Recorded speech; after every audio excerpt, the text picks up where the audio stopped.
সকলোৱে দোৱা কৰিবা হজলৈ যাম আমি আল্লাহৰ ঘৰলৈ যাম সকলোৱে দোৱা কৰিবা। মদিনার উদ্দেশ্যে যাত্রা উত্তর পূর্বের প্রথম হজযাত্রী দলের। শনিবার গুয়াহাটি থেকে উড়ে গেলেন ৩২১ জন হজযাত্রী। শুরু হলো এবছরের পবিত্র হজযাত্রা। শনিবার সকালে মদিনার উদ্দেশ্যে রওনা হয় হজযাত্রীর প্রথম দল।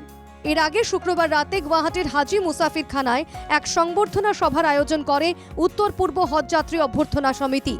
কোরআন পাঠের মাধ্যমে শুরু হয় সংবর্ধনা অনুষ্ঠান। অভ্যর্থনা সমিতির সভাপতি নেকিবুর জামানের পৌরোহিত্যে অনুষ্ঠিত সভায় মুখ্য অতিথি হিসেবে উপস্থিত ছিলেন রাজ্যের প্রাক্তন পুলিশ প্রধান ভাস্কর জ্যোতি মহন্ত। ২৫০০ হজী যে যাবলৈ তেওঁলোকে পুণ্য হজ কৰিবৰ কাৰণে যাবলৈ উদ্যত হৈছে। কমিটিয়ে আজি ইয়াতে গোট খাইছে হাজি মুছাফিৰখানাত আৰু তেওঁলোকৰ ভিছা পাছপৰ্টকে ধৰি যিখিনি তেওঁলোকৰ SOP সেইখিনি মানি চলিছে চৰকাৰী নিৰ্দেশ অনুসৰি। আৰু মই সকলোৱে শুভেচ্ছা জ্ঞাপন কৰিছোঁ যাতে সুকলমে পুণ্য হজ কৰি সকলোৱে নিজৰ মনৰ মতে আল্লাহক তেওঁলোকে আহ্বান কৰি অৱগাহন কৰি অসমৰ কাৰণে ভাৰতৰ কাৰণে দোৱা কৰি পেলাই অসমৰ মানুহৰ কাৰণে দোৱা কৰি যাতে তেওঁলোকো ধন্য হয় অসমকো ধন্য কৰে। অনুষ্ঠানে লাব্বাইকা নামে একটি স্মরণিকা প্রকাশ করেন দৈনিক অসম পত্রিকার মুখ্য সম্পাদক ডক্টর হিতেশ ডেকা, DY 365 মুখ্য সম্পাদক অদীপ ফুকন, বিশিষ্ট চিকিৎসক পদ্মশ্রী ডাক্তার ইলিয়াস আলী প্রমুখ। সভায় অসম সরকারকে ধন্যবাদ জানান অভ্যর্থনা সমিতির সভাপতি নেকিবুর জামান। কোনো রাজ্যই আমি যেনেধৰণে পৰিচালনা কৰোঁ আমাৰ অসম চৰকাৰৰ পিনৰ পৰা যিটো গিফ্টৰ তেওঁলোকক যোগান ধৰে সেই গিফ্টটো আমাৰ কোনো ভাৰতবৰ্ষৰ চৰকাৰ কোনোখন ৰাজ্য চৰকাৰে কিন্তু তেনেধৰণৰ গিফ্ট দিয়াৰ তেওঁলোকৰ উদাহৰণ নাই। তাৰ লগে লগে ২০১৭ চনত মই এটাই কাম কৰিছিলোঁ সকলোৱে আহ্বান জনাই এতিয়া চৰকাৰে যোগান ধৰি দিয়ে আমাক।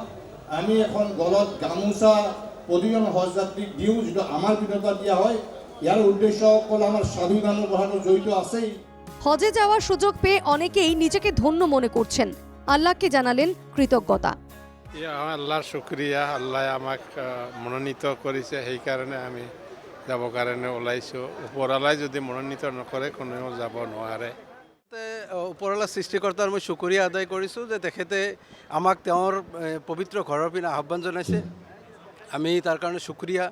আৰু এই ক্ষেত্ৰত হজ কমিটি অফ ইণ্ডিয়াৰ ফালৰ পৰা আমাক যিমানখিনি সুযোগ সুবিধা কৰাই দিছে আমাৰ আল্লাহৰ পবিত্ৰ ঘৰলৈ যোৱাৰ কাৰণে আমি তাৰ বাবে তেওঁলোকলৈ ধন্যবাদ জ্ঞাপন কৰিছোঁ, দোৱা কৰিছোঁ তেওঁলোককো আল্লাহ তালাই ক্ষমা কৰক, মাফ কৰক আৰু আমাৰ এই যাত্ৰাটো ওপৰৱালাই কবুল কৰক, আমার হজ তেখেতে কবুল করক। শুক্রবার রাতে হজযাত্রী সংবর্ধনা অনুষ্ঠানে কাশ্মীরের নরসংহার নিয়ে 1 মিনিট নীরবতা পালন করা হয়। হিন্দু মুসলিমদের মধ্যে সম্প্রীতির জন্য প্রার্থনা করা হয়।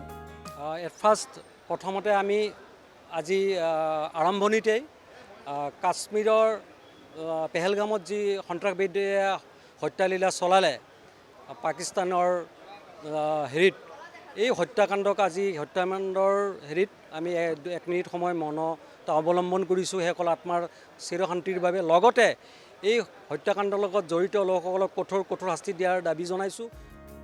উল্লেখ্য, এবছর উত্তর পূর্বাঞ্চল থেকে হজে যাচ্ছেন মোট ২৭৬৯ জন। অসম থেকে ২৭৪২ জন, মেঘালয় থেকে ২৬ জন ও মিজোরাম থেকে মদিনায় যাচ্ছেন 1 জন হজযাত্রী। প্রতিদিন বিমানে করে মদিনার উদ্দেশ্যে উড়ে যাবেন ৩২১ হজযাত্রী। হজযাত্রীদের শুভেচ্ছা জানিয়েছে অসম সরকারও। Bureau report, NKTV Bangla.